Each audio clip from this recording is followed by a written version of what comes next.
persekutuan kita pada pagi hari ini. Baik, Bapak Ibu, mari kita berdoa tundukkan kepala Bapa yang ada di dalam surga. Selamat pagi, kami kau izinkan untuk boleh bersama-sama merenungkan firman-Mu, bersekutu, dan saling mendoakan. Kami berdoa Tuhan untuk teman-teman yang belum bergabung, kiranya kau mau antar mereka boleh bergabung ke Zoom ini. Kami juga berdoa untuk penata layan maupun hamba Tuhan yang akan kau pakai untuk menyampaikan firman-Mu. Dan kami yang mendengar supaya kami boleh mengerti bersatu hati, menyembah Engkau, memuliakan Engkau, dan makin mendalami akan firman-Mu.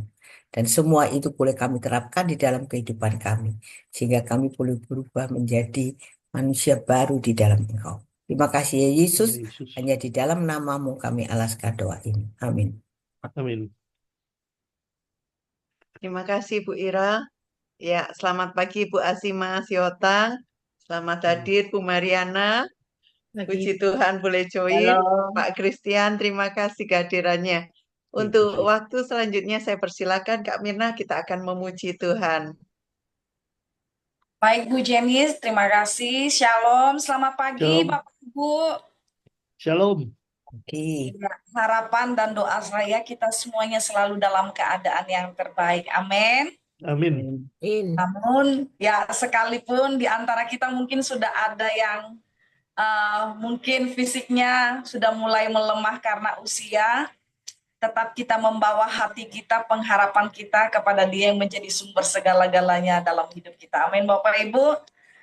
Saya mengajak kita semuanya pagi hari ini, kita satukan hati, satu suara membawa satu pujian kepada Tuhan. Bagi Bapak Ibu yang tahu pujian ini bisa mengikuti saya untuk bernyanyi bersama-sama.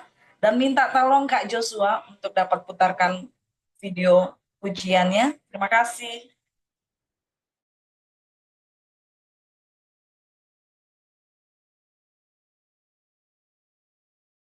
Yang di dalam hidup kami Tuhan, dan kebenaran-Mu yang menjadi bagian dalam hidup kami. Haleluya. Kau Bapa yang mengasihiku, kuasa-Mu memulihkanku.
Puji nama Tuhan. Waktu selanjutnya saya kembalikan kepada Ibu Jenny. Ya, terima kasih Kak Mina. Bapak Ibu sekalian, terima kasih kehadirannya Pak Johan. Terima kasih juga untuk Pak Yusak Maleta. Bu Foni, tetap kita untuk melanjutkan acara ini. Pak Kian Fat, selamat pagi. Terima kasih untuk kehadirannya. Kita sudah berseri ya Bapak Ibu ya. Pujian, teguran dari jemaat kepada jemaat dari Efesus, Smyrna, Pergamus. Pada hari ini kita akan diajar oleh Pak Agustinus Faot dengan pujian dan teguran untuk jemaat Tiatira. Saya persilakan kepada Bu Ira untuk memperkenalkan siapakah Pak Agustinus Faot. Ini repot ini Pak Agus ini ya. Tapi yang saya tahu dia adalah seorang yang luar biasa. Pak Agus ini dosen di STTI Surabaya. Beliau itu adalah dosen Yunani, tidak tahu apa lagi tuh Pak. Perkenalkan sendiri deh, saya tidak hafal. Tapi yang saya tahu dia luar biasa dan dia seorang sekarang kalau nggak salah ngambil S3 ya S3. Dan dia pandai sekali. Perkembangannya saya lihat mulai dari tingkat 1 sampai sekarang, wah berkembang luar biasa. Karena itu saya sekarang belajar sama dia mengenai Yunani ya. Itu aja yang bisa saya sampaikan. Dia sudah menikah. Istrinya namanya Eti yang sekarang bertugas di perpustakaan ya. Putranya berapa Pak? 1 atau 2? Atau 3, 4? Nanti saya Ya. jelaskan. Oke, kalau gitu saya serahkan waktu selanjutnya kepada Pak Agus. Siap, shalom Bapak Ibu Saudara sekalian. Ya, shalom. Puji nama Shalom. Tuhan kalau di pagi hari ini kita boleh kembali jumpa di ruang Zoom meeting ini yang luar biasa. Tadi sudah perkenalan singkat dari Ibu Prof saya gitu ya. Jadi Bu Ire ini adalah profesor saya di STTI Surabaya karena beliau mengajar banyak kepada saya dan hari ini merasa sangat luar biasa karena diundang oleh ibu dosen saya, Pak Pius juga itu adalah dosen saya dan dipercayakan untuk berbagi di dalam ruangan ini. Dan ketika masuk dalam ruangan ini juga diperkenalkan dengan orang-orang hebat yang dipakai oleh Tuhan di berbagai macam institusi, di tempat pelayanan dan bahkan banyak pekerjaan-pekerjaan luar biasa yang Tuhan percayakan. Jadi saya berterima kasih sekali dan Ibu Jenny yang sudah ingatkan saya dari tahun lalu Bapak Ibu. Jadi undangan ini dari tahun lalu gitu ya. Ini luar biasa sekali dan tadi sudah ada perkenalan singkat dari Ibu Ira. Saya Agustinus Faot itu kalau Bapak Ibu lihat ada marga di belakang itu sudah pasti orang Timur Tengah ya. Orang Timur Tengah tapi ada selatannya Bapak Ibu. Jadi saya dari Soe. Bukan Soe Bapak Ibu ya. Karena antara Soe dan Soe itu mirip tapi beda makna. Nah, saya dari Soe, sekarang tinggal di Surabaya tapi di Wonorejo. Kalau Ibu Ira di perumahan, saya di perkampungan. Jadi kami berdekatan begitu ya. Nah, lalu kemudian tadi Ibu sudah menyanyikan berapa putra. Puji Tuhan saya dengan istri itu dikaruniai 2 anak Ibu Ira dan Bapak Ibu yang lain. Itu yang kami imani. Karena setelah 3 tahun kami menikah memang belum dikaruniakan anak. Secara fisik tapi kami punya iman. Anak kami 2 begitu. Dan itu yang kami imani. Nah itu kira-kira pertanyaan dari Ibu Ira sudah terjawab ya Ibu ya. Nah lalu kemudian untuk aktivitas sehari-hari tadi sudah disampaikan saya belajar untuk mengajar di STTI Surabaya. Dipercayakan untuk mengajar bahasa Yunani. Tapi ya karena belajar Indonesia jadi tidak fasih-fasih amat seperti orang yang belajar di Tesalonika atau belajar langsung di daerah ya yang bahasa Yunani gitu ya. Lalu kemudian di sini juga saya mengajar doktrin soteriologi dan eskatologi di tahun ini Bapak Ibu. Dan ada tambahan 1 mengajar eksposisi Roma dan Ibrani. Dan puji Tuhan tahun ini juga saya diteguhkan untuk melayani di TPI Agape. TPI Agape kami di BJ Jensen. Dan baru mulai dari bulan Desember kemarin. Sebelumnya kami ibadah dari rumah ke rumah. Kami juga belajar untuk bertumbuh seperti Bapak Ibu. Karena persekutuan itu sangat penting. Kita tidak mungkin bisa bertumbuh kalau tidak ada di dalam persekutuan yang intim dengan Tuhan. Jadi kami juga belajar untuk bertumbuh di dalam pelayanan, dalam iman dan keluarga. Dan saya juga sudah menikah, yaitu tadi ya, istri dari Ternate, dari Maluku Utara. Kami sama-sama mengabdi di STTI Surabaya. Itu kira-kira Bapak Ibu perkenalan singkat. Dan saya hanya memperjelas poin tadi. Jadi kalau Ibu Ira sudah sampaikan studi di STTI, ya betul. Saya ini teman dari Ibu Ira, tapi Ibu Ira ini senior saya. Kalau di bangku perkuliahan mungkin lebih tepat Ibu Ira kakak kelas. Dan saya masih adik kelas. Ya, itu kira-kira perkenalan singkat. Tuhan Yesus memberkati. Ya, dan kita langsung saja pada topik yang diberikan kepada saya. Semoga share screen saya bisa nampak jelas supaya Bapak Ibu bisa mengikuti materi di pagi hari ini. Mungkin lebih tepat apabila saya katakan bukan mengajar tapi berbagi atau sharing tentang apa yang saya peroleh, apa yang saya ketahui dari teks yang diberikan kepada saya. Nah, Bapak Ibu yang dikasihi oleh Tuhan, topik ini cukup menarik. Pujian dan teguran kepada jemaat Sardis. Nah, topik ini ya, saya coba untuk membacanya dan merenungkannya, ternyata memuat pesan-pesan teologis yang sangat amat dalam dan bahkan praktika hidup yang baik sekali bagi kita. Nah, teksnya kita sama-sama tahu bahwa yang berbicara tentang Sardis itu ada di dalam Wahyu pasal yang ketiga ayat 1 sampai ayat yang ke-6. Jadi kalau kita memperhatikan topik ini memang termuat dalam 6 ayat saja. Tetapi 6 ayat ini memang membutuhkan waktu yang panjang supaya kita menyelidikinya dan memahaminya serta menerapkan di dalam kehidupan hari lepas hari. Jadi dari bagian ini kita mulai untuk melihat teksnya di Wahyu pasal 3 ayat 1. Itu dia memulai dengan kata dan. Dan tuliskanlah kepada malaikat jemaat di Sardis. Inilah firman Dia yang memiliki ketujuh roh Allah dan ketujuh bintang itu. Nah, isi firman yang disampaikan, aku tahu segala pekerjaanmu, engkau dikatakan hidup, padahal engkau mati. Ayat 2, bangunlah dan kuatkanlah apa yang masih tinggal, yang sudah hampir mati, sebab tidak satu pun dari pekerjaanmu aku dapati sempurna di hadapan Allahku. Ayat yang ketiga, karena itu ingatlah bagaimana engkau telah menerima dan mendengarnya, turutilah itu dan bertobatlah. Karena jikalau engkau tidak berjaga-jaga, aku akan datang seperti pencuri, dan engkau tidak tahu pada waktu mana aku tiba-tiba datang kepadamu. Tetapi di Sardis ada beberapa orang yang tidak mencemarkan pakaiannya. Mereka akan berjalan dengan aku dalam pakaian putih, karena mereka adalah layak untuk itu.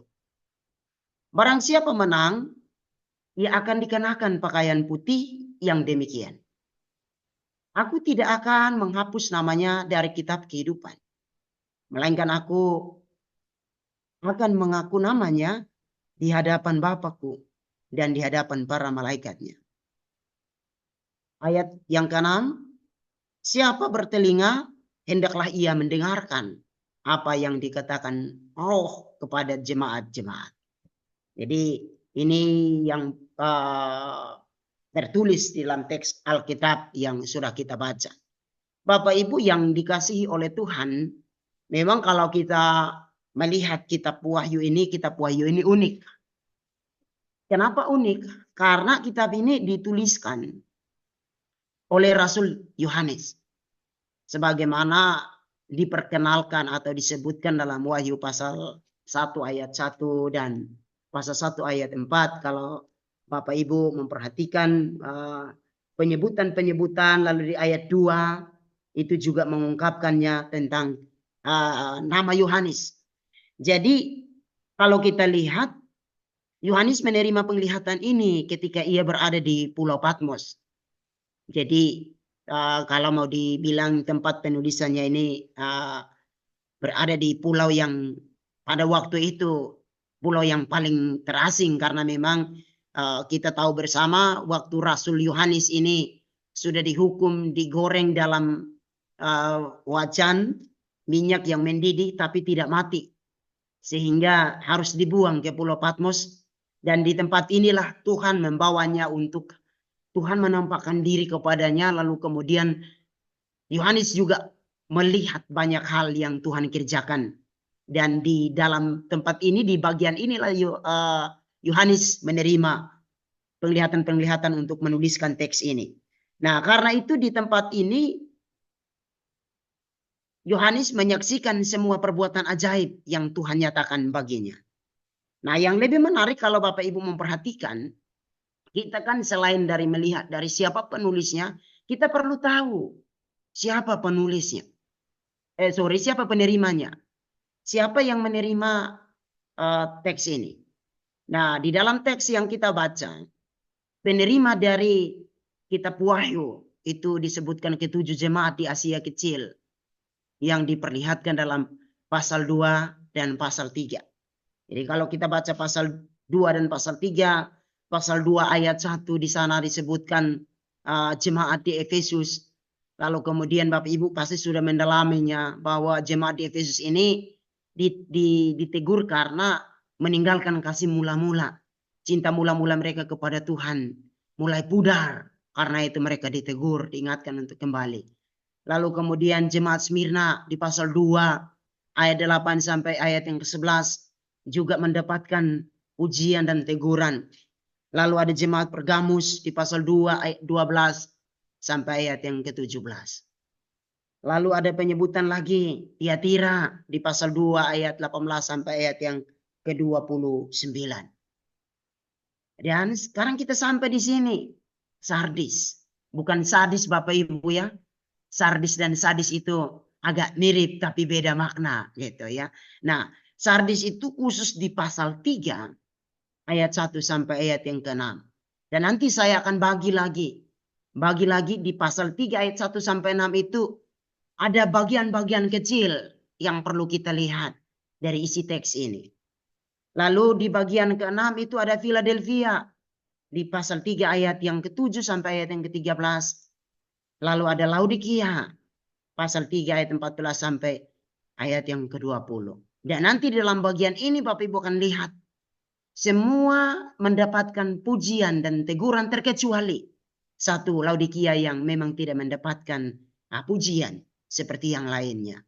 Jadi dari bagian ini kita bisa tahu secara persis bahwa penerima dari kitab Wahyu ini adalah 7 jemaat yang ada di Asia Kecil. Dan itu secara spesifik diperlihatkan dalam teks Alkitab yang sudah kita baca. Nah, Bapak Ibu, kita perlu lihat selain daripada penulis, penerima, apa tujuannya kira-kira? Nah, tujuan yang hendak disampaikan di sini adalah memberikan peringatan dan teguran kepada ketujuh jemaat. Jadi ada peringatan dan teguran. Menarik sekali karena sebetulnya tujuan ini memuat isi teologi yang ada di dalam kitab Wahyu. Karena dalam kitab Wahyu itu Yesus sendiri mengungkapkan barang siapa kukasihi ia akan kutegur dan kuhajar. Jadi rupanya peringatan dan teguran itu dalam teks Alkitab kita, khusus kitab Wahyu, itu karena Allah mengasihi. Jadi Allah memberikan peringatan karena Allah mengasihi. Allah menegur karena Allah mengasihi. Jadi kalau besok-besok Bapak Ibu dengan saya kita mengalami teguran dari Tuhan atau ada peringatan, itu bukan berarti Tuhan membenci kita. Tetapi sesungguhnya Tuhan mengasihi kita. Gitu. Jadi tujuannya sangat spesifik dan mendarat menurut saya dalam teks itu. Ketujuh jemaat ini diberikan peringatan. Wajib diberikan peringatan karena kita tahu bersama kepala gereja adalah Kristus. Jadi ketika Tuhan Yesus melihat ada bagian-bagian kehidupan dari gereja yang tidak sesuai dengan kehendaknya, yang tidak sesuai dengan rencana awalnya, maka wajib untuk diberikan peringatan. Kalau ternyata sudah diberikan peringatan di dalam bagian ini berkali-kali dan tidak digubris, maka ada teguran. Teguran Tuhan itu ada dua. Ada teguran ringan dan teguran berat menurut ukuran saya. Teguran ringan mungkin hanya sakit-sakit biasa. Tapi kalau teguran berat itu mungkin hanya tinggal nafas saja. Nah, dari bagian ini kita mesti belajar kalau misalnya Tuhan memberikan peringatan bagi kita. Berarti Tuhan sedang mengasihi kita. Ya, ini karena kita berada di ruang yang berbeda. Walaupun Bapak Ibu mendengar suara saya dengan jelas. Kalau kita ada di ruang yang mungkin langsung tatapan secara onsite, saya akan memberitahu untuk ingatkan kiri kanan bahwa saudara-saudara yang ada di sebelah kiri dan sebelah kanan diingatkan kalau Tuhan memberikan peringatan kepada kita, Tuhan sedang mengasihi kita. Jadi yang duduk dengan suami ingatkan suami, yang duduk dengan istri ingatkan istri. Kalau kita diingatkan oleh Tuhan, itu artinya Tuhan masih mengasihi kita, gitu kira-kira. Nah, Bapak Ibu, mari kita lihat sedikit tentang struktur kitab Wahyu. Ini saya bagi singkat saja, karena memang saya tidak mengajarkan eksposisi kitab Wahyu. Saya dibatasi hanya melihat dari Wahyu pasal yang ketiga saja, tapi alangkah lebih baiknya, lebih indahnya kalau kita melihat kitab Wahyu ini secara komprehensif. Nanti baru kita spesifikkan pada teks yang kita akan renungkan di pagi ini. Pasal 1 dari kitab Wahyu itu berbicara tentang masa lampau. Jadi secara garis besar kitab Wahyu itu terbagi dari 3 bagian. Kalau ditinjau dari segi waktu. Ditinjau dari segi waktu. Pasal 1 itu membahas khusus tentang masa lampau. Nah, masa lampau ini sebetulnya kalau Bapak Ibu memperhatikan, itu memberikan pengajaran khusus tentang pengalaman spiritual yang dialami oleh Yohanes di masa lampau. Jadi ketika Yohanes mengalami hal-hal spektakuler dari Allah, dia mulai membicarakan, dia mulai menyaksikannya. Jadi perbuatan-perbuatan ajaib ketika dinyatakan dalam kehidupan Yohanes, Yohanes tidak diamkan itu, tapi Yohanes mulai menyaksikannya. Bahkan yang paling menarik di sini adalah Yohanes tidak malu untuk menceritakan pengalaman buruk yang ia alami. Dia dibuang, diasingkan di Pulau Patmos. Tapi disinilah Yohanes mengkisahkannya, menyaksikannya. Dan jemaat tahu. Kita beda ya Bapak Ibu ya. Kita hanya menyaksikan yang baik-baik saja. Tidak ada yang berani menceritakan keburukannya. Keburukan kita itu diceritakan oleh orang lain. Dan gosipnya orang Kristen itu ada passwordnya Bapak Ibu. Orang Kristen kalau gosip, saya kasih nama gosip Kristen atau gosip rohani. Gosipnya pakai kalimat, ada passwordnya. Passwordnya tak beritahu tapi jangan bilang siapa-siapa. Ternyata tak beritahu tapi jangan bilang siapa-siapa ini tidak tunggu waktu lama. 1 minggu semua alumni dari UK Petra, Surabaya semua tahu. Hanya ceritain tapi jangan bilang siapa-siapa. Nah, Yohanes tidak butuh itu. Tidak perlu ada orang gosip. Dia langsung menyaksikan tentang pengalaman-pengalaman dan kisah yang ia alami. Karena itu di dalam bagian ini kita bisa melihat khusus pasal 1. Dia menceritakan tentang masa hidupnya di masa lampau. Lalu pasal 2 sampai pasal 3 itu bicara tentang masa kini. Karena pasal 2 dan pasal 3 bicara tentang masa kini, maka dalam bagian itu menceritakan khusus tentang gereja. Ya, kita tahu bersama istilah gereja itu dalam bahasa Yunani itu menggunakan kata eklesia ya. Yang dapat dibagi dalam dua kata ek dan kaleo. Ek itu keluar dan kaleo itu memanggil. Jadi para teolog perjanjian baru itu mengungkapkan bahwa eklesia itu berarti dipanggil keluar dari kegelapan begitu. Tapi ada tulisan-tulisan terbaru. Salah satu dosen saya di STTI di kuliah S3 waktu itu Pak Philip Jia sudah melakukan penelitian dan mengungkapkan beliau ada pendapat bahwa yang dimaksudkan eklesia itu bukan dipanggil keluar, tapi dipanggil ke dalam, gitu. Karena bicara tentang terang. Tapi apakah salah dengan pendapat-pendapat sebelumnya yang artinya dipanggil keluar? Saya bilang tidak. Saya justru terima dua-duanya, bahwa dipanggil keluar dari kegelapan dan masuk ke dalam terang yang ajaib. Jadi sesungguhnya kita dulu memang adalah orang-orang yang hidup dalam dosa. Orang-orang yang menikmati dosa. Bahkan kita merasa jenuh kalau tidak berbuat dosa. Tapi karena kasihnya Tuhan panggil kita keluar dari kegelapan itu. Yang melengkapi kita, yang menutupi kita sehingga kita tidak bisa melihat kebenaran secara maksimal, secara baik. Dan sekarang kita diterangi melalui firman-Nya. Sehingga Daud yang adalah raja yang hebat itu pernah mengatakan firman Tuhan adalah pelita bagi kakiku dan terang bagi jalan. Jadi gereja itu baru bisa berjalan dalam terang kalau mengerti firman-Nya, menerima firman dan hidup di dalamnya. Ya, nanti kalau mau diselidiki lebih dalam, siapakah firman itu? Kita semua tahu karena Yohanes dalam tulisannya juga sudah memperkenalkannya. Firman yang dimaksudkan itu jelas di permulaan tulisannya Yohanes pasal 1 itu. Dengan mengungkapkan NRK and hologos, kai hologos and prostonteon, kai theos and hologos. Yang diartikan pada mulanya adalah firman. Firman itu telah berlangsung bersama dengan Allah dan firman itu adalah Allah. Tapi tidak selesai di situ. Di Yohanes 1 ayat 14 ia juga mengungkapkan kai hologos sark egeneto kai eskenosin homin, dan firman itu telah menjadi manusia dan diam di antara kita. Jadi firman yang sesungguhnya dibicarakan oleh Yohanes merujuk kepada Kristus, Yesus. Jadi waktu kita menerima firman itu tandanya kita sedang menerima Yesus. Waktu kita mendengar firman itu tandanya kita sedang mendengar Tuhan Yesus sedang berbicara kepada kita. Jadi gereja itu baru bisa hidup, gereja itu baru bisa maksimal dalam pelayanan ketika mendengar dan menerima serta berjalan di dalam firman atau berjalan bersama dengan firman. Jadi peringatan yang disampaikan dalam teks-teks ini nanti Bapak Ibu akan lihat ya bahwa dimulai dari mulai dari Wahyu pasal 2 itu setiap kali dia berbicara kepada jemaat ada kalimat tuliskanlah kepada malaikat jemaat. Jadi kata tuliskanlah yang dipakai itu sebetulnya merupakan meterai.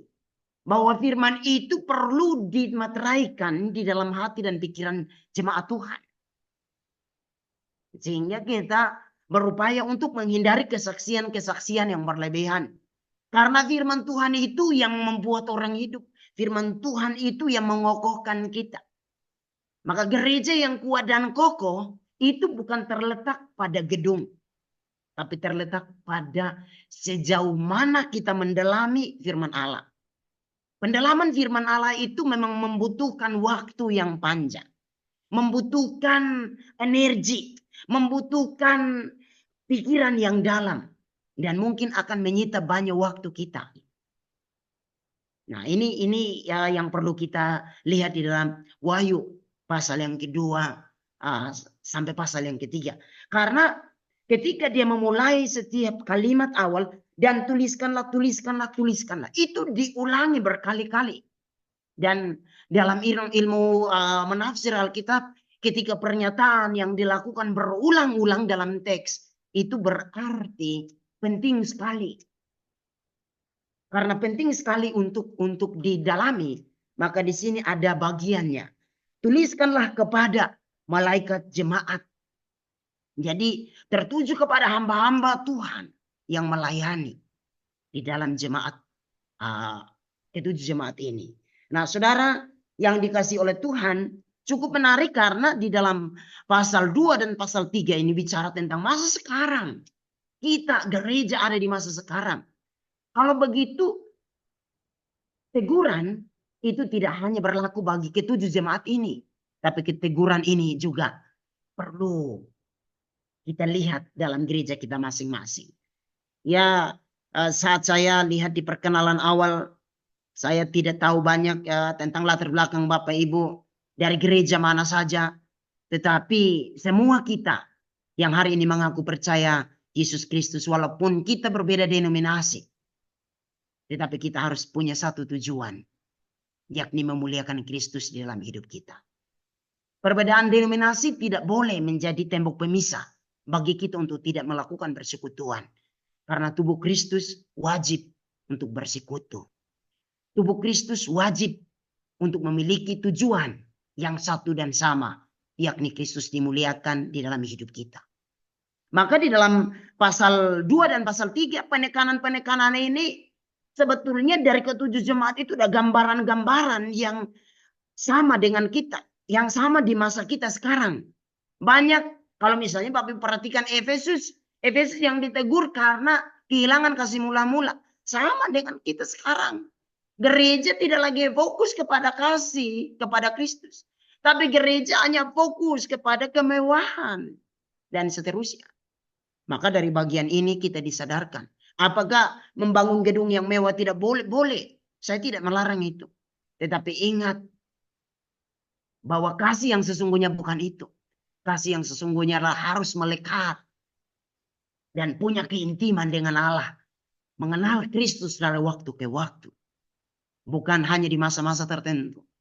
Karena sekarang ada orang yang mengenal gereja dengan napas nikmat. Saya ulangi Bapak Ibu ya. Ada jemaat atau ada pelayan yang kenal gereja dengan napas nikmat. Apa itu napas nikmat? Kenal gereja hanya saat Natal, Paskah, nikah, dan mati.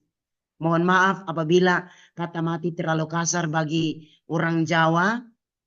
Karena yang saya lihat dalam Alkitab hanya ada kata mati. Begitu ya Bapak Ibu ya. Jadi kalau misalnya ada bahasa yang kurang berkenan, ada kata-kata yang kurang berkenan, mohon dimaafkan sebelum firman Tuhan berakhir. Apabila ada yang marah kepada saya, Paulus bilang, jangan sampai matahari terbenam. Jadi dari sini kita bisa melihat, jangan kita mengenal gereja itu hanya dengan napas nikmat. Kita jangan datang kepada Tuhan hanya dengan napas nikmat, Natal, Paskah, nikah dan mati. Tetapi kita belajar untuk mengenal Tuhan, mengasihi Tuhan, membangun keintiman dengan Allah dari waktu ke waktu. Karena semua waktu yang Tuhan beri kepada kita adalah kesempatan yang berarti. Nah, sekarang kita maju sedikit. Bagian ketiga, pasal 4 sampai pasal yang ke-22 itu bicara tentang masa depan. Tahu orang bilang masa eskatologis lah ya. Karena mulai dari pasal 4 ayat 1 itu bicara tentang berakhirnya jemaat-jemaat dan itu tidak disebutkan lagi.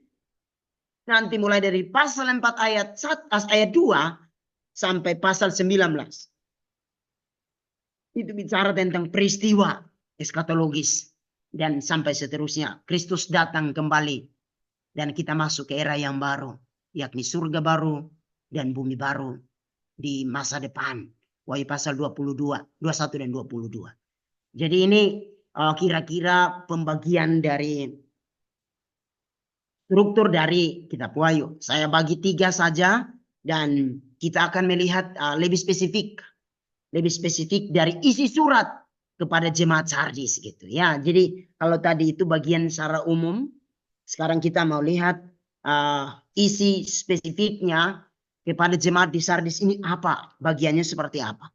Yang pertama ada tujuan dan deskripsi tentang Kristus Yesus. Itu di pasal 3 ayat 1a sampai b ya. Kalau Bapak Ibu perhatikan itu nanti saya akan bagi sesudah ini. Lalu bagian kedua itu ada pujian dan teguran. Jadi pujian dan teguran itu ada di pasal 1 bagian C sampai pasal 3 ayat 1 bagian C sampai ayat 2 bagian B. Lalu mulai dari pasal 3 ayat 2a sampai dengan ayat 3 itu memuat juga tentang nasihat. Jadi ada tujuan deskripsi Yesus Kristus, lalu ada pujian dan teguran dan ada nasihat. Jadi nasihatnya di pasal 3 ayat 2 A dan ayat yang ketiga. Lalu ada janji. Di pasal 3 ayat yang keempat sampai ayat yang ke-6. Jadi ayat 4 sampai ayat ke-6 itu ada janji.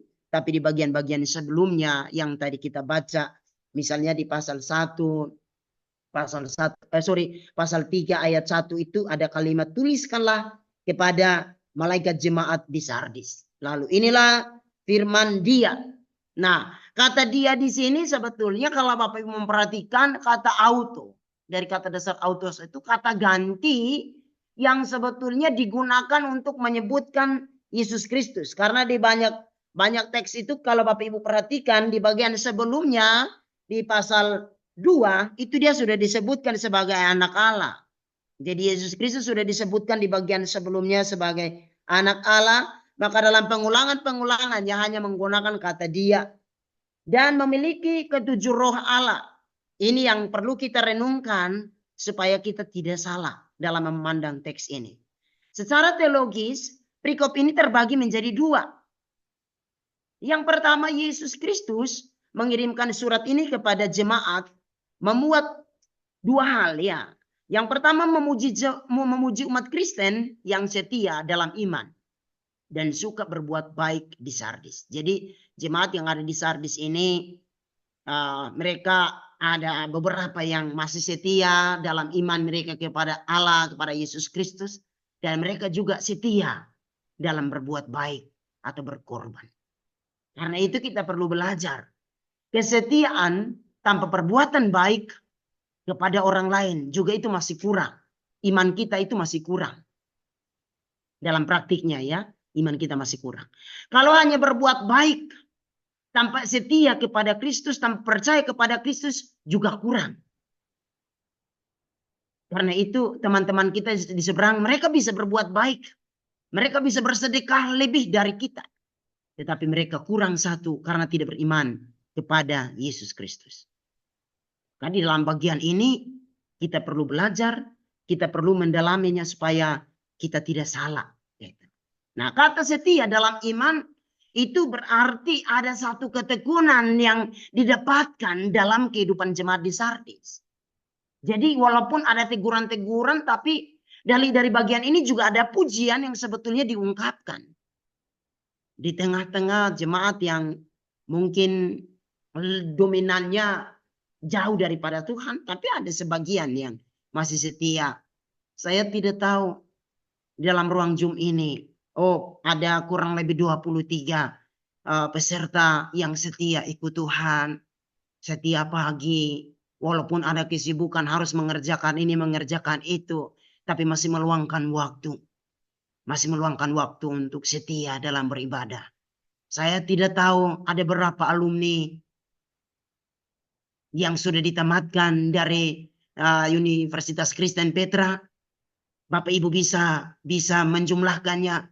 Tetapi coba bantu saya totalkan kira-kira berapa orang yang mau mendengarkan firman Tuhan di hari ini. Dari jemaat Sardis mau belajar dari jemaat di Sardis. Atau kita bukan Sardis, kita lebih banyak sadisnya Bapak Ibu ya. Nah, antara Sardis dan sadis itu kedengarannya mirip tapi jauh berbeda. Kalau Sardis itu masih ada yang setia, kalau sadis itu puji Tuhan kalau masih ada yang setia gitu. Nah, jadi dari bagian ini saya coba belajar. Kesetiaan ini bukan setia dalam hal yang biasa Bapak Ibu ya. Kesetiaannya dalam iman. Kata iman itu dalam bahasa Yunani pisteo ya. Pisteo itu berarti pasrah sepenuhnya kepada Kristus gitu. Jadi waktu kita bilang setia, setia itu bukan hanya mengikut seperti domba, mengikuti gembalanya. Tetapi sama seperti kita mengambil hidup kita dan pasrahkan sepenuhnya kepada Kristus. Kita ada di bagian mana? Kita hanya mengikut seperti 5.000 orang yang datang ikut Yesus kemana-mana berbondong-bondong ikut Yesus. Atau kita mau ikut seperti orang yang beriman. Pasrahkan hidup kepada Kristus. Kalau kita hanya ikut Yesus saja. Maka mohon maaf. Kita tidak jauh berbeda. Dari 5.000 orang yang datang ikut Yesus. Tetapi mereka tidak beriman sungguh-sungguh kepada Yesus. Yang Yesus tuntut adalah bukan hanya sebatas ngikut. Bukan hanya sebatas tertarik dengan kekristenan. Bukan hanya sebatas kita cari mujizat apa yang kita peroleh. Tetapi yang Kristus minta adalah iman kepada Kristus. Nah, kata iman kepada Kristus ini adalah pasrah. Karena kita pasrah kepada Kristus, maka dalam segala keadaan, dalam momen yang tidak menyenangkan, kita tetap percaya bahwa Dia ada bersama-sama dengan kita. Inilah yang membedakan orang beriman dan orang yang cukup ikut saja. Orang yang cukup ikut saja, dia hanya cari Kristus karena butuh kesembuhan. Hanya cari Kristus supaya usahanya lancar. Hanya cari Kristus supaya hidup nyaman. Tetapi orang yang beriman kepada Kristus, dia berkomitmen walaupun dalam keadaan yang tidak baik.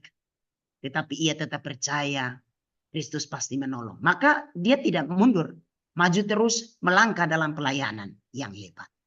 Karena itu mari kita yang belajar setia, kan kita biasa nyanyi, setia, setialah, setialah sampai mati. Seperti Tuhan Yesus, setia sampai mati. Lalu di dalam nyanyian itu, apakah balasanmu? Kan kita tidak bisa balas kesetiaan Tuhan. Tetapi kita bisa pasrah kepada Kristus. Ketika kita pasrah kepada Kristus, maka ia akan mengajarkan kepada kita bagaimana arti kesetiaan yang sesungguhnya. Lalu yang kedua, suka berbuat baik. Ya, Bapak Ibu yang dikasih oleh Tuhan, ada poin penting di sini. Jangan berbuat baik karena rasa kasihan. Karena itu kita keliru. Tetapi mari kita berbuat baik. Karena itu tanggung jawab kita. Ukuran kita. Perbuatan baik itu ukuran Tuhan. Karena itu semua yang kita lakukan, kita tidak punya kesempatan untuk menyombongkannya. Ketika kita berbuat baik, belajarlah untuk bersyukur kepada Tuhan. Karena kita masih diberikan kesempatan untuk berbagi dan melayani, saling melayani satu dengan yang lain.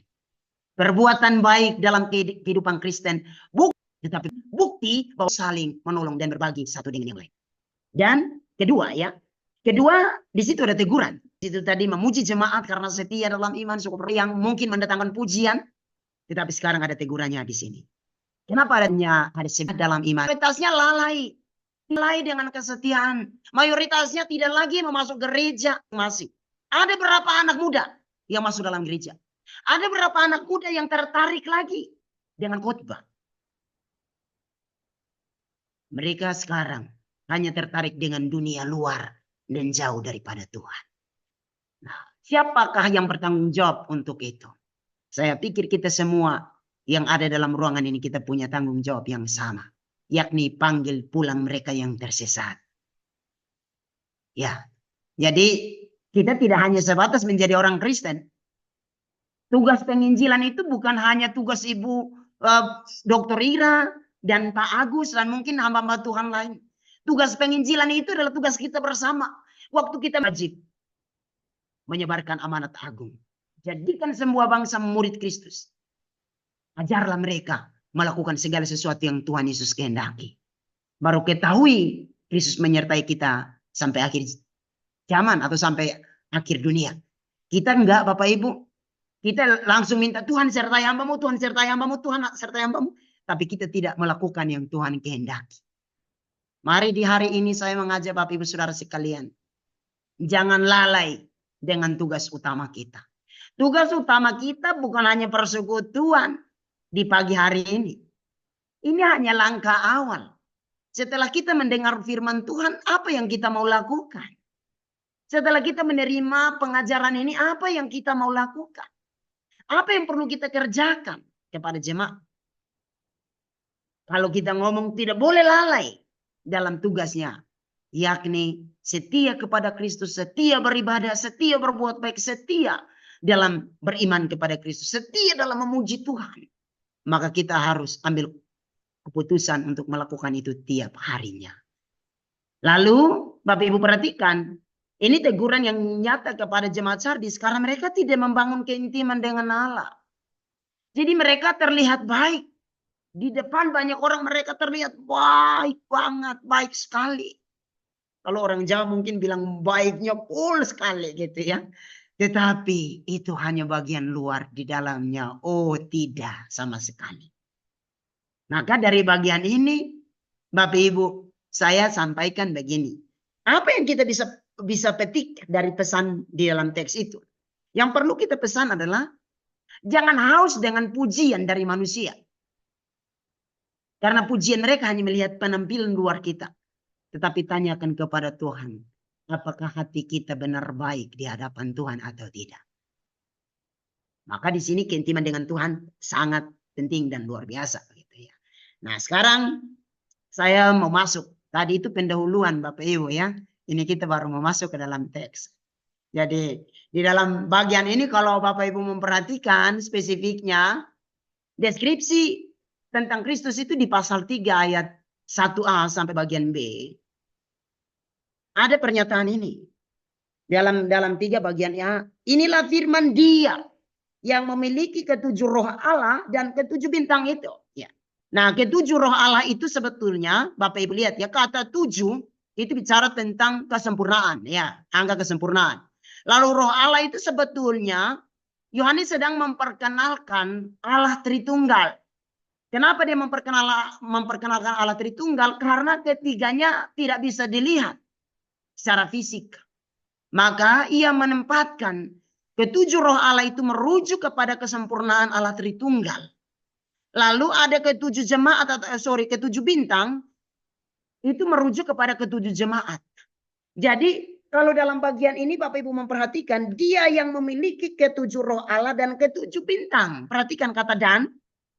Dalam bahasa Yunani itu menggunakan kata kai. Itu sebetulnya menghubungkan antara pemilik ketujuh roh Allah dan pemilik ketujuh bintang itu menjadi satu. Jadi milik kesempurnaan itu milik Allah.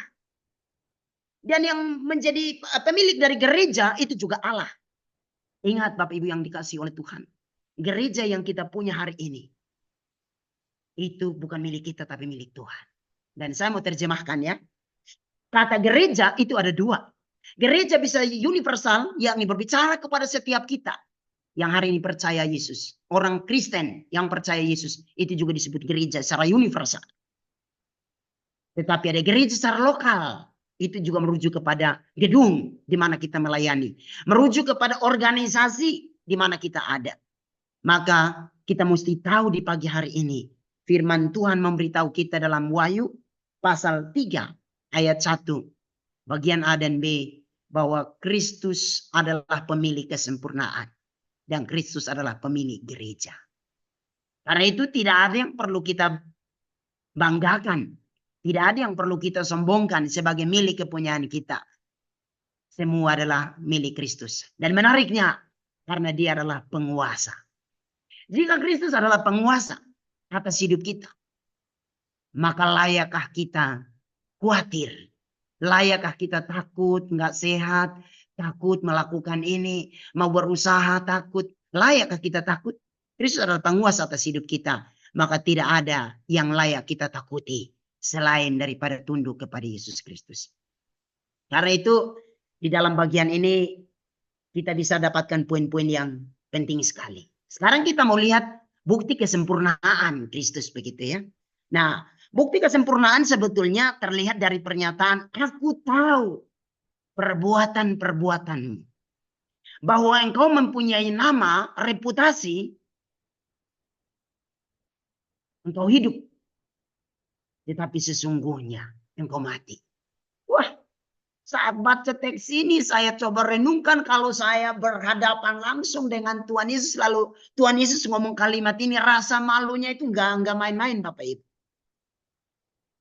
Saya yang bernapas, saya yang penampilan baik. Saya yang hari-hari aktivis dalam gereja. Saya yang tiap hari keliling untuk mengajar, berkhotbah. Tiba-tiba Yesus berkata, engkau mati. Wah, di sini langsung lemas kita Bapak Ibu. Karena ternyata Dia menyelidiki isi hati kita. Saya curiga kita semua orang Kristen kadang-kadang tidak tahu isi hati kita. Gitu. Makanya ada orang yang ngomong begini, aku nggak tahu apa yang aku bicarakan. Itu artinya orang yang tidak tahu isi hatinya. Jadi dari bagian ini kita mesti belajar. Melihat bukti kemahatauan Yesus gitu ya. Yesus sempurna dan Ia maha tahu. Karena kata oeda oida yang digunakan itu pengetahuan dari dalam. Karena bahasa Yunani ada kata oida dan kata ginosko. Kata ginosko itu berarti mengenal melalui proses hidup. Ginosko itu berarti mengenal karena Anda bersama-sama di setiap momen. Tapi kata oida, walaupun kita tidak berada di tempat yang sama, tapi dia bisa menyelidiki sampai kedalaman hati kita. Maka kata oida ini dipakai untuk Allah. Karena Allah menyelidiki hati jemaat yang ada di Sardis. Allah tahu. Kalau orang luar hanya melihat reputasi mereka, tetapi Allah melihat isi hati mereka. Jadi ingat ya, bahwa orang lain melihat reputasi kita, tetapi Kristus melihat isi hati kita. Nah, menariknya karena di dalam bagian ini kalau Bapak Ibu perhatikan dia menggunakan perfect aktif indikatif ya. Nah, perfect aktif indikatif itu sebetulnya mau menerjemahkan kata ini aku tahu atau aku mengetahui dengan pasti atau dengan sempurna begitu. Jadi Allah mengenal kita itu tidak butuh waktu yang lama atau tidak hanya sebagian. Tetapi Allah mengenal kita secara utuh. Kalau manusia hanya mengenal kita dari luar, dari reputasi itu tidak utuh. Tetapi Allah mengenal kita dari luar dan dalam. Maka itu pengenalannya sempurna. Yesus tahu secara sempurna mengenal kita secara utuh dari luar maupun dalam. Ya, saya khotbah begini walaupun Ibu Ira dan Pak Pius adalah dosen-dosen hebat saya dulu, tapi mereka kan tidak tahu apa yang ada di hati saya waktu itu. Dan mungkin sekarang tidak tahu apa yang ada dalam hati saya, tetapi Tuhan melihat apa yang ada dalam hati saya dan apa yang berpenampilan di luar. Makanya waktu Ibu Ira berkata, oh Pak Agus sudah hebat, Ibu hanya melihat reputasi di luar. Tetapi hati saya mungkin jauh dari Tuhan. Kalau menurut ukuran Tuhan. Tapi terima kasih karena Ibu luar biasa. Mendidik murid dan mengarahkan murid. Supaya dari waktu ke waktu belajar untuk bukan hanya jadi muridnya Pak Pius. Bukan hanya menjadi muridnya Dr. Ira. Tetapi harus menjadi murid Kristus. Yang takut dan hormat kepada Kristus. Jadi dari bagian ini kita bisa belajar. Penggunaan kata oida berarti menunjukkan Yesus Maha tahu. Karena itu jangan merasa Yesus tidak mengerti dengan problem kita. Setiap kali kita berdoa, kita tuntun Tuhan. Tuhan tolong mengerti dengan keadaan hamba-Mu. Dalam teks ini memberitahu kita. Yesus tahu sebelum kita berdoa. Karena itu kita kembali ke poin sebelumnya. Kita pasrah kepada Kristus. Supaya ia berkarya di dalam kita. Lalu bentuk perfect ini juga menunjukkan pengetahuan yang pasti dan lengkap.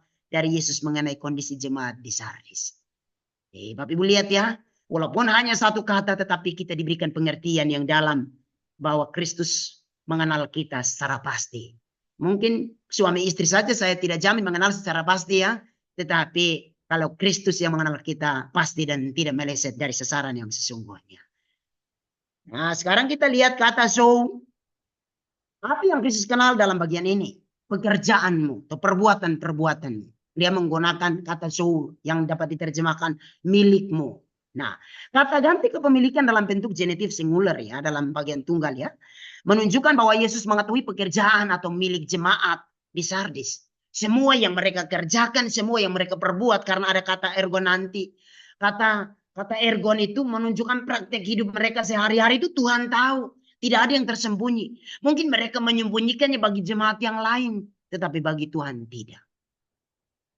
Maka saya berpesan, jadi orang Kristen jangan coba-coba untuk main belakang gitu ya. Jadi di depan baik bermuka dua maksudnya.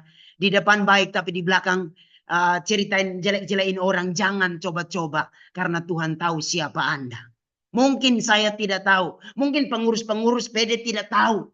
Tetapi Kristus tahu siapa Anda sesungguhnya. Jadi jangan coba-coba untuk menjelek-jelekkan di bagian luar. Nah, sekarang kita lihat ya. Kristus mengenal taerga dari kata dasar ergon itu tadi ya.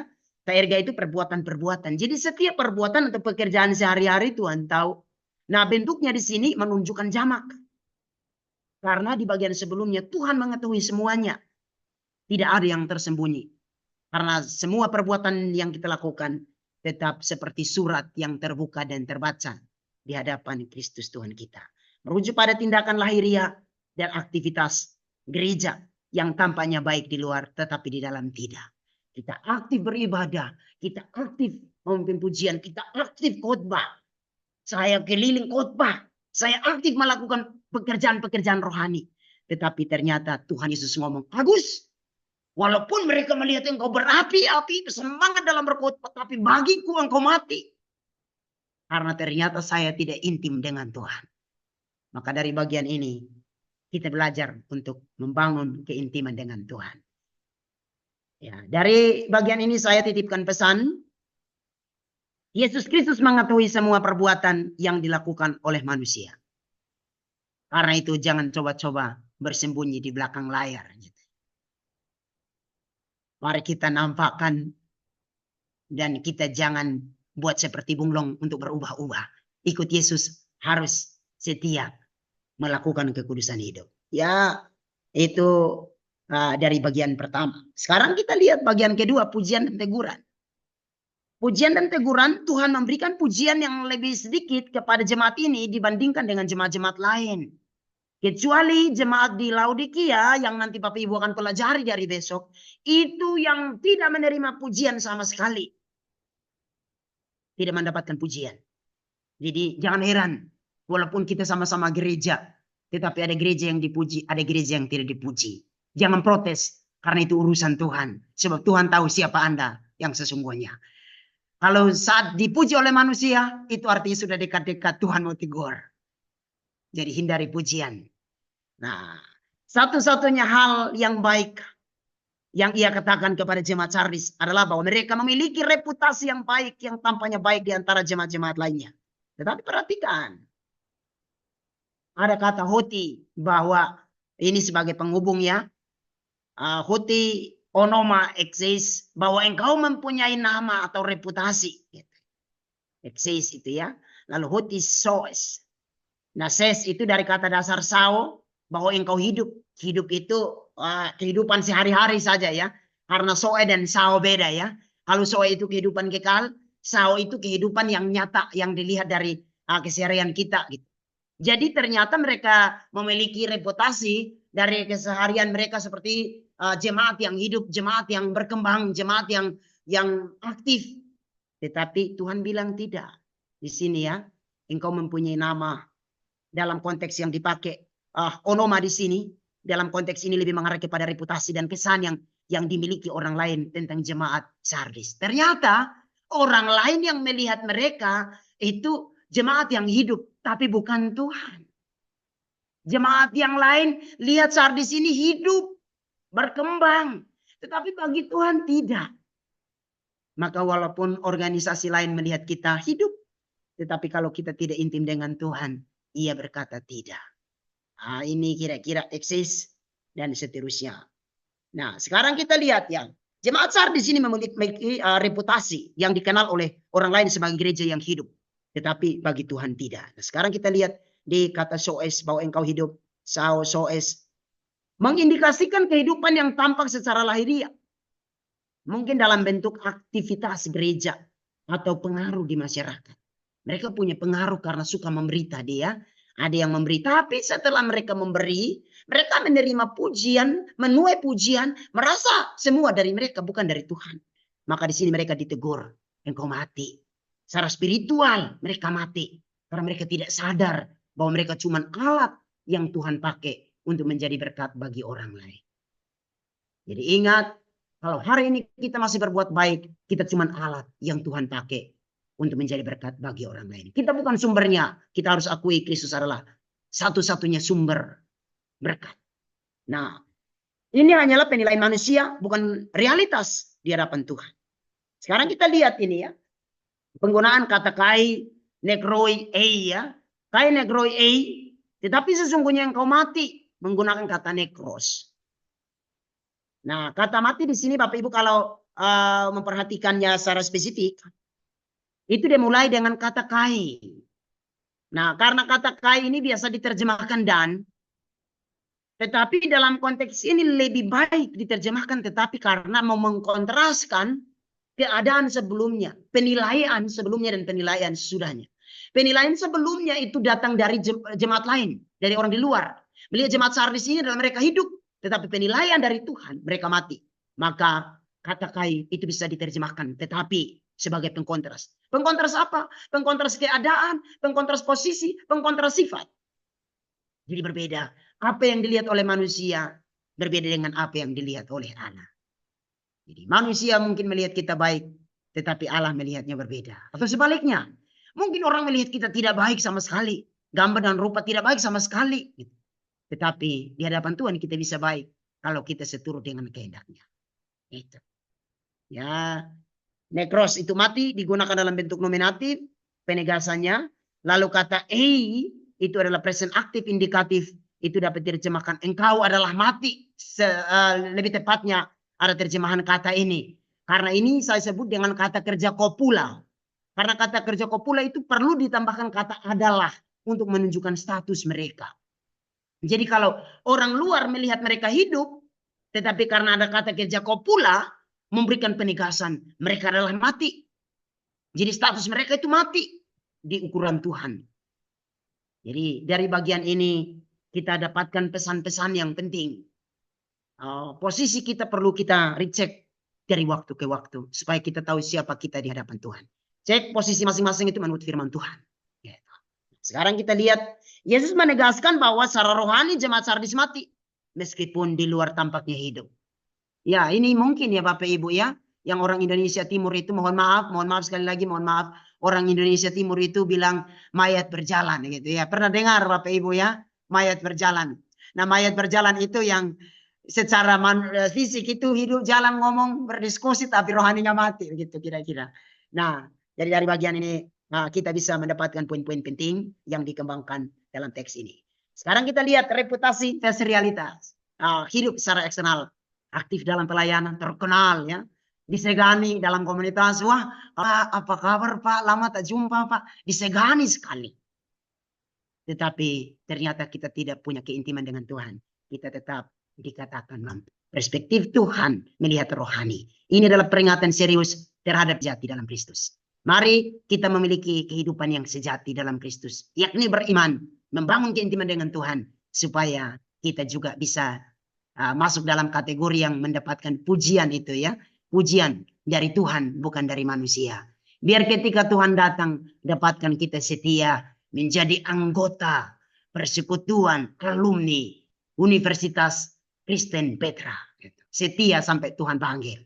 Jangan jadi jemaat atau anggota yang musiman. Ya, tadi saya sudah ingatkan di awal, musiman itu berarti jemaat yang mengenal gereja hanya dengan napas nikmat, Natal, Paskah, nikah dan mati. Kita tidak boleh di bagian itu. Nah, sekarang kita lihat bagian ketiga. Bagian ketiga ini pertengahan Bapak Ibu. Nah, dan berlari kepada kesempurnaan. Jadi dalam pasal 3, dalam pasal 3 ini Bapak Ibu akan lihat mulai dari ayat 2 sampai ayat ketiga itu dia berbicara tentang nasihat. Ingat ya, tadi dia sudah memberitahu tapi sekarang dia memberi nasihat. Setelah dia tegur, Tuhan Yesus Kristus memberikan teguran, sekarang memberikan nasihat. Nasihat ini isinya adalah solusi Bapak Ibu. Maka mari kita belajar bukan hanya memberikan solusi gitu. Kita harus punya karunia memberi hikmat untuk kita memberikan solusi yang terbaik. Nah, solusinya sekarang di sini. Mereka didorong supaya bangkit dari keterpurukan dan berlari kepada kesempurnaan. Dalam ayat 2 itu menarik, apa yang tinggal mati. Artinya masih ada poin-poin penting, masih ada nilai-nilai kekristenan yang ada dalam hidup mereka. Nah, istilah bangun dalam bahasa Yunani itu menggunakan kata gino ya. Kata gino itu kata kerja imperatif. Nah, imperatif ini perintah, lalu bangunlah atau jadilah, tetaplah, berjaga-jagalah. Ini sebetulnya dalam bentuk refleksif. Kenapa refleksif? Karena dia dalam bentuk middle. Middle ini berarti menunjukkan tindakan ini kita harus lakukan untuk diri kita. Kita lakukan untuk tujuannya supaya tujuannya untuk membangun diri kita sendiri. Jangan menunggu orang lain yang menggerakkan. Tetapi kita harus menggerakkan diri kita. Kita harus membangun diri kita. Jadi mulai dari hari ini, mari kita membangun diri kita. Kita membangun keintiman dengan Allah. Jadikan hidup kita sebagai Allah Tuhan. Dan kita mau tetap berjaga-jaga. Itu yang sangat penting. Ini refleksif. Jadi kita melakukan tindakan untuk diri kita sendiri. Karena ini imperatif Bapak Ibu. Maka ini adalah kewajiban. Tidak bisa memilih. Tidak. Perintah. Jadi harus kita lakukan. Jadi kalau mau bangkit dari keterpurukan, kita harus bangkit, kita harus berjuang, kita harus berlari sampai sempurna datang daripada Kristus. Nah, selain itu, imperatif ini juga menunjukkan tindakan yang berkelanjutan karena present itu tadi ya. Terus menerus sampai mencapai kesempurnaan. Bukan hanya sewaktu-waktu, tetapi harus berkelanjutan terus menerus sampai kepada titik kesempurnaan. Bapak Ibu, penyempurnaan itu ada 3. Penyempurnaan secara posisi. Secara posisi kali. 1 kali untuk selama-lamanya. Tetapi penyempurnaan yang kedua, progresif, secara progresif, itu adalah perjuangan kita. Kita harus berjuang dari hari ke hari supaya hidup kudus dan berkenan di hadapan Allah. Nanti baru penyempurnaan yang ketiga, ketika Kristus datang, kita disempurnakan dengan utuh. Karena itu kita sedang berada di fase berjuang dari waktu ke waktu.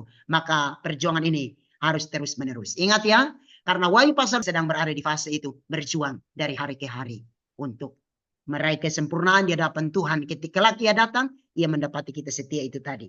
Sebagaimana terungkap dalam frase berikut. Sebab tidak ada satupun dari pekerjaanmu yang aku dapati sempurna di hadapan Allahku. Kenapa mereka perlu berjuang? Karena ternyata semua perbuatan, pekerjaan, pelayanan yang mereka lakukan belum sempurna di hadapan Tuhan. Karena dilakukan bukan dengan hati, tetapi hanya mendapatkan pujian, penilaian dari manusia. Bukan supaya Kristus dimuliakan.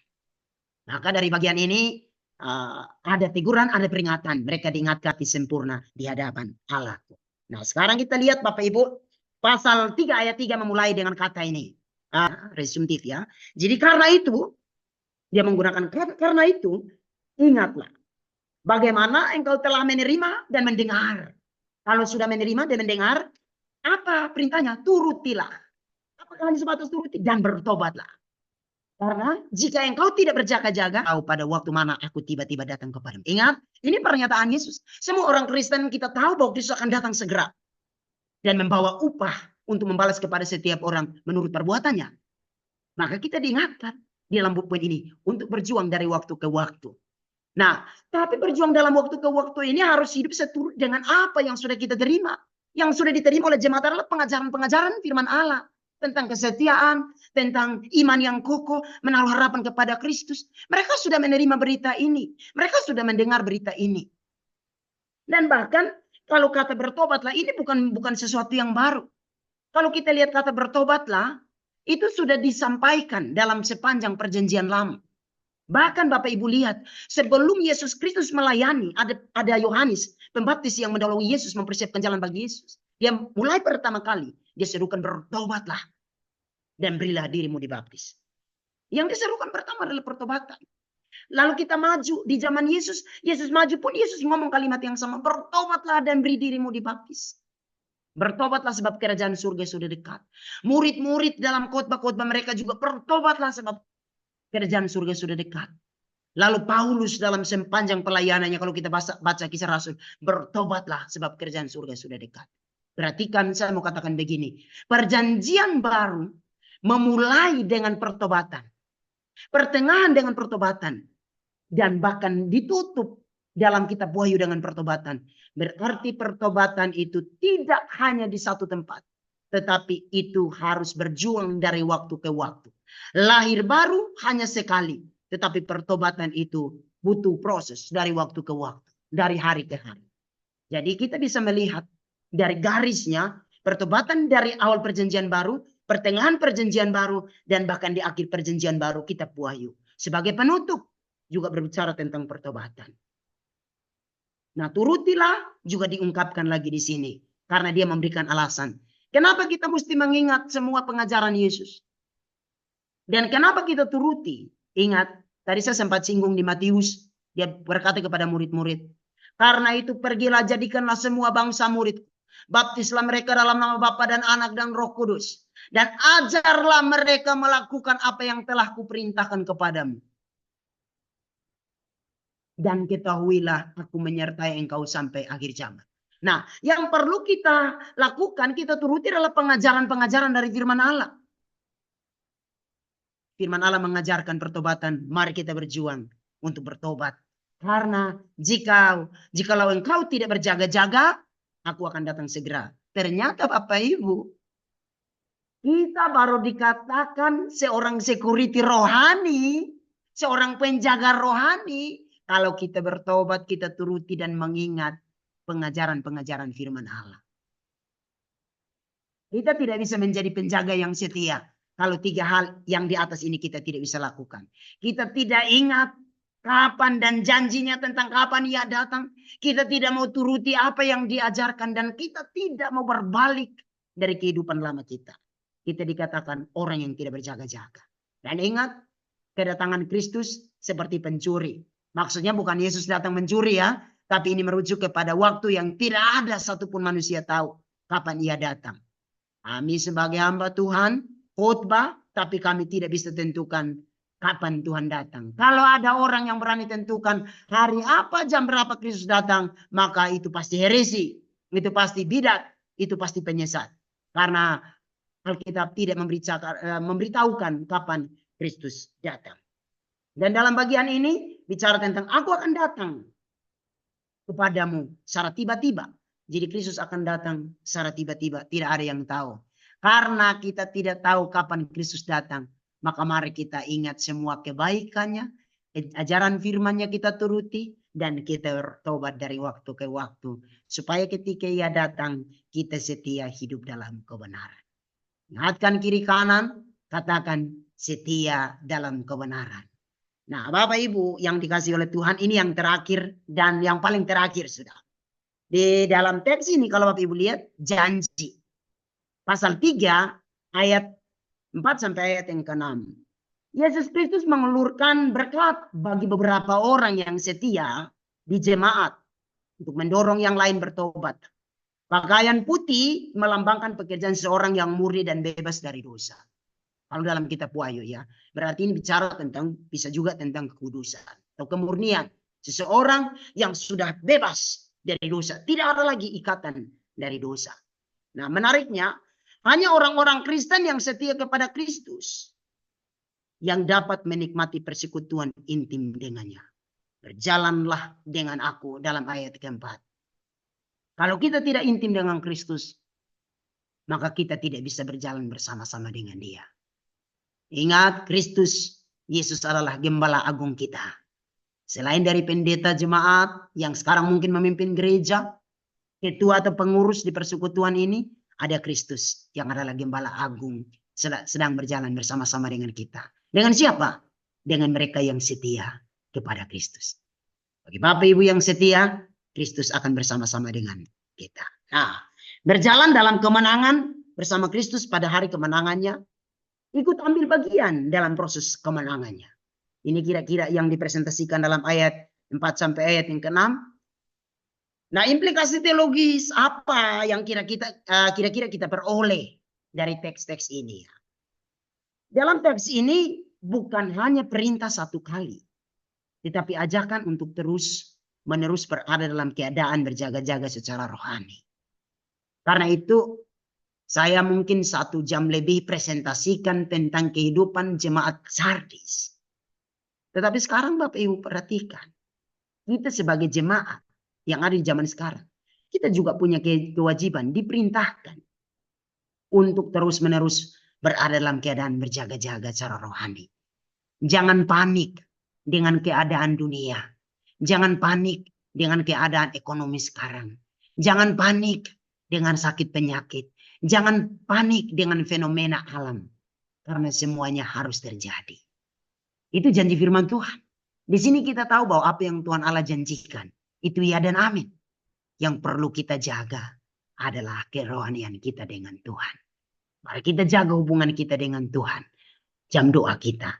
Karena Yesus sebagai hakim yang maha tahu. Dari kata penggunaan uida tadi aku tahu. Itu menunjukkan bahwa tidak ada yang tersembunyi dari Kristus. Dia menilai jemaat bukan berdasarkan penampilan luar, tapi dari kondisi hati yang sebenarnya.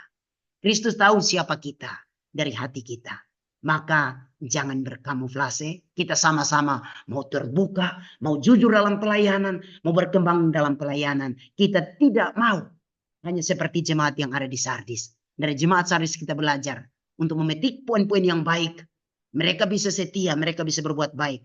Tetapi lebih daripada itu, kita juga harus menjadi berkat untuk sesama. Bukan hanya sesama, tetapi kita juga intim dengan Allah. Sekarang kita lihat aplikasi bagi gereja masa kini. Peringatan bagi gereja-gereja dan setiap orang Kristen yang mungkin tanpa aktif secara lahiriah, tetapi kehilangan kehidupan rohani yang sejati. Yuk, mari kita kembali untuk membangun kehidupan rohani kita. Kalau kita sulit untuk berdoa, kita sulit untuk menyembah Tuhan, mari di persekutuan UK Petra ini, kita kembali disadarkan untuk aktif dengan Tuhan. Bukan hanya aktif secara luar, pekerjaan kita aktif, kita sibuk sekali. Tetapi kita tidak punya waktu untuk Tuhan. Saya seringkali ngomong kepada mahasiswa begini. Orang Kristen masa sekarang itu lebih sibuk dari Tuhan Yesus. Tuhan Yesus yang adalah Tuhan dan Juru Selamat, yang sekali tumpang tangan orang mati bisa bangkit. Tuli mendengar yang masih punya waktu untuk berdoa. Orang Kristen yang tidak punya karunia-karunia ini, yang tidak bisa buat mujizat-mujizat ini, tidak punya waktu untuk berdoa. Tidak punya waktu untuk beribadah. Kalau begitu, walaupun kita masih hidup, kita terlihat aktif, tetapi kita sedang kehilangan kehidupan rohani yang sejati. Mari kita belajar, iman yang kita miliki tidak boleh hanya formalitas tanpa hubungan pribadi dengan Kristus. Karena iman yang hanya formalitas itu adalah iman yang mati.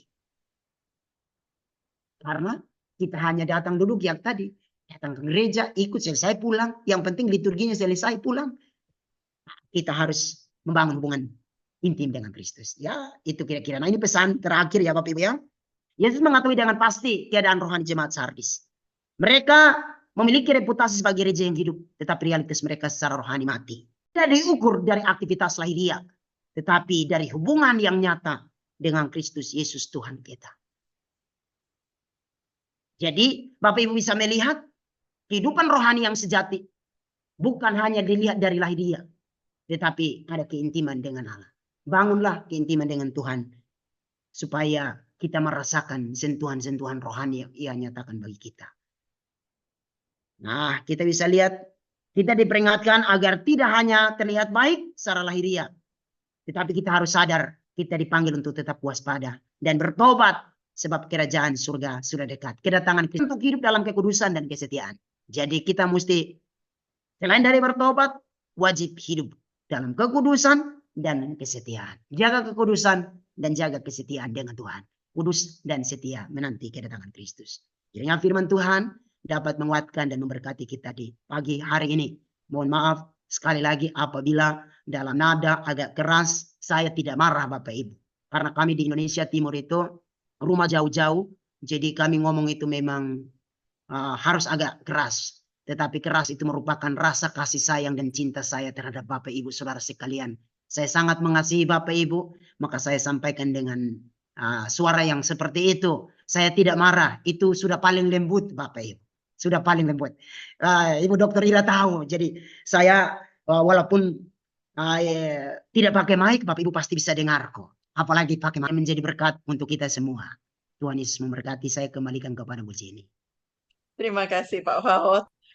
Memang luar biasa firman Tuhan pada pagi hari ini Bapak Ibu ya. Saya tidak akan membagikan waktu untuk tanya jawab karena waktu, tetapi biarlah apa yang disampaikan Pak Fahod ini betul-betul menjadi satu kesaksian, satu pernyataan, statement yang luar biasa.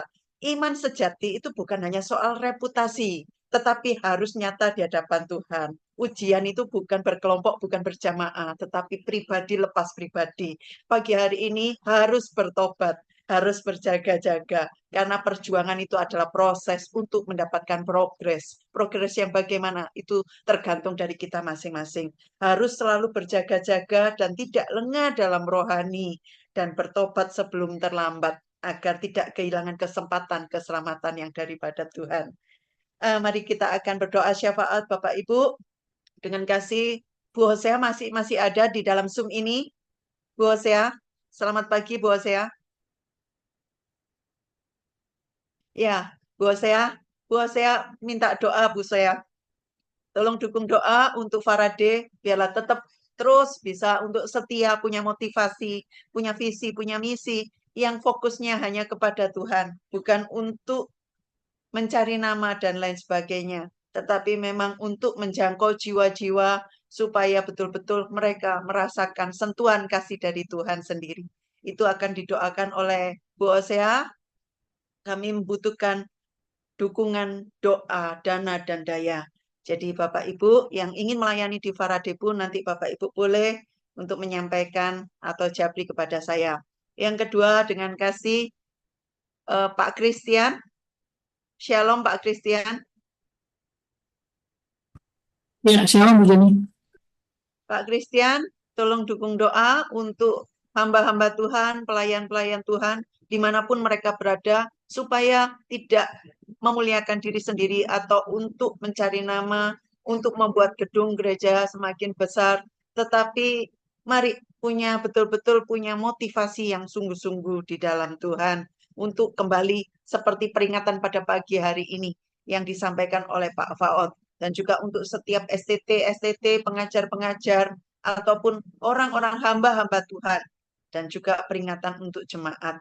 Mungkin itu yang akan didoakan oleh Pak Christian.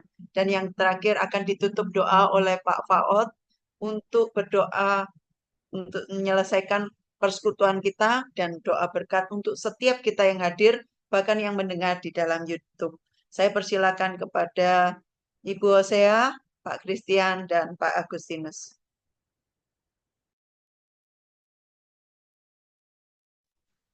Saudara-saudara,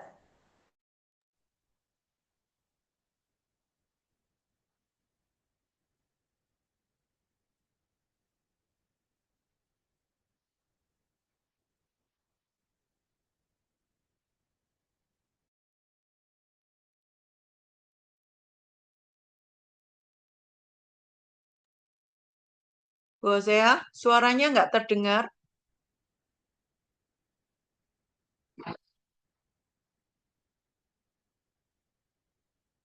Bu Osea, shalom Bu Osea. Bu Osea, belum keluar suaranya Bu Osea.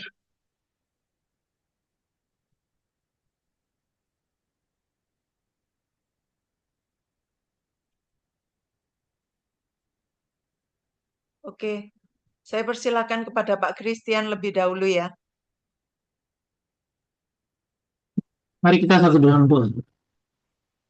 Bapa, kami bersyukur Tuhan melalui pertemuan kami hari ini. Tuhan memberikan kami kembali firman-Mu yang menjadi pedoman dalam kehidupan kami, untuk kami pakai dalam kehidupan kami sehari-hari.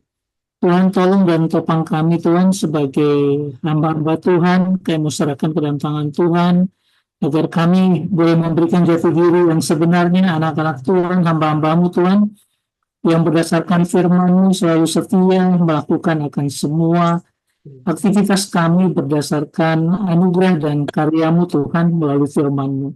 Terima kasih Tuhan, kami berdoa dan bergumul Tuhan untuk hamba-hamba Tuhan yang sekarang sedang melaksanakan tugas dan pelayanan. Tuhan, tolong mereka, sertai mereka dalam segala keadaan mereka Tuhan. Kami serahkan mereka ke dalam tangan Tuhan. Tuhan juga topang dan tolong Tuhan agar gereja Tuhan boleh kembali kepada firman-Mu sebagai dasar dan pedoman dalam kehidupan bergereja. Tuhan, tolong Tuhan agar hamba-hamba-Mu ini juga Tuhan sungguh-sungguh di tengah dunia dengan kondisi yang ada saat ini Tuhan, boleh sungguh-sungguh melayani Engkau Tuhan, memberikan hidupnya untuk menjadi berkat, untuk mengabarkan kasih dan anugerah Tuhan bagi jemaat-jemaat. Kami serahkan semuanya ini ke dalam tangan Tuhan. Kami percaya Tuhan menopang dan menolong kami Tuhan untuk setiap pelayanan yang kami kerjakan, khususnya bagi kami hamba-hamba-Mu juga Tuhan di Faraday ini. Tuhan yang tolong, Tuhan yang sertai Tuhan, agar kami juga boleh menjadi terang Tuhan bagi sekitar kami. Kami serahkan semuanya ke dalam tangan Tuhan. Kami berdoa bagi Pak Agustinus yang sudah bisa sharing kepada kami. Tuhan, pakai Pak Agustinus dengan semua yang sudah Tuhan nyatakan dalam kehidupannya untuk menjadi berkat bagi orang lain dalam pelayanan, dalam mengajar. Tuhan, kami serahkan ke dalam tangan Tuhan. Terima kasih Tuhan Yesus, kami percaya Tuhan akan menjaga kami, anak-anak-Mu, juga hamba-hamba-Mu dengan segala yang kami kerjakan Tuhan. Kami berdoa Tuhan, berikan kami hikmat-Mu Tuhan untuk melaksanakan tugas dan pekerjaan pelayanan yang Engkau kehendaki untuk itu nyata dalam kehidupan kami. Terima kasih Tuhan Yesus, kami serahkan semuanya ini ke dalam tangan Tuhan. Tuhan yang jaga kami, Tuhan sebagai gereja-Mu Tuhan di akhir zaman ini. Untuk tetap teguh, tidak melenceng ke kanan, ke kiri, tapi untuk semakin hari semakin indah di hadapan-Mu. Terima kasih Tuhan, kami serahkan seluruh kehidupan kami dalam anugerah-Mu saja. Hanya dalam nama Tuhan Yesus kami sudah berdoa.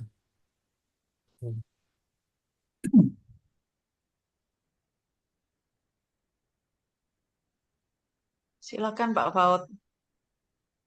Segala puji syukur hormat kemuliaan kami panjatkan di hadirat-Mu ya Tuhan Allah Tritunggal yang kami puji sembah di pagi hari ini. Terima kasih buat kebenaran firman-Mu karena Engkau sungguh sangat baik bagi kami mengajar, mendidik, menegur dan membimbing kami di setiap harinya. Disinilah kami sadar bahwa kami butuh Tuhan. Kami butuh Tuhan berkarya dalam kehidupan kami. Mari berkati hamba-hamba-Mu semua para dosen dan para profesor yang mungkin ikut dalam ibadah pagi hari ini. Tuhan tetap pakai dan memberkati mereka. Semua hamba-hamba Tuhan dan para pengurus yang ada dalam ruang ini kiranya diberkati oleh Tuhan. Berkat Allah melimpah bagi mereka. Karena kami tahu dalam persekutuan ada pertumbuhan. Kami berdoa kiranya Tuhan menolong memberkati kami. Supaya kami boleh menjadi saksi-saksi Kristus dimanapun kami ada. Satu kerinduan kami biarlah melalui persekutuan ini kami bertumbuh menjadi dewasa. Dan kami boleh membawa kabar bagi dunia bahwa Kristus adalah Tuhan dan Juru Selamat kami. Datang sebagai penyelamat tetapi akan datang sebagai hakim. Untuk menuntut setiap orang menurut mempertanggungjawabkan perbuatannya. Mari Bapa berkati kami, sadarkan kami, ingatkan kami. Dan bawalah kami dari waktu ke waktu menuju kepada kesempurnaan yang Engkau kehendaki. Biarlah persekutuan kami hari ini boleh berakhir, tetapi kami percaya penyertaan Tuhan terus menerus nyata dalam kehidupan kami. Mari berkati semua pengurus dan semua tim yang sudah mengambil alih untuk pelayanan pagi hari ini. Kiranya Tuhan memberkati mereka dalam usaha pekerjaan pelayanan, keluarga masing-masing diberkati oleh Tuhan. Dan kami bersyukur karena Tuhan sudah menolong kami di sepanjang ibadah pagi hari ini. Di penghujung ibadah kami, segala puji syukur, hormat, kemuliaan kami panjatkan kepada Allah Tritunggal. Mari berkati kami, pekerjaan dan pelayanan hari ini. Di dalam nama Tuhan Yesus Kristus, Allah kami yang kekal dan hidup. Haleluya. Amin. Amin. Terima kasih Agus ya. Pak Agus, Ya, Pak. terima kasih. Thanks. Good Terima speech, Pak. kasih. Terima kasih. Terima kasih Pak Ya. Agus. Ibu. Dan Yesus memberkati ya. Tuhan berkati ya. Sama-sama. Minggu depan saya ketemu lagi. Terima Amin. kasih Siap. Bu Emi.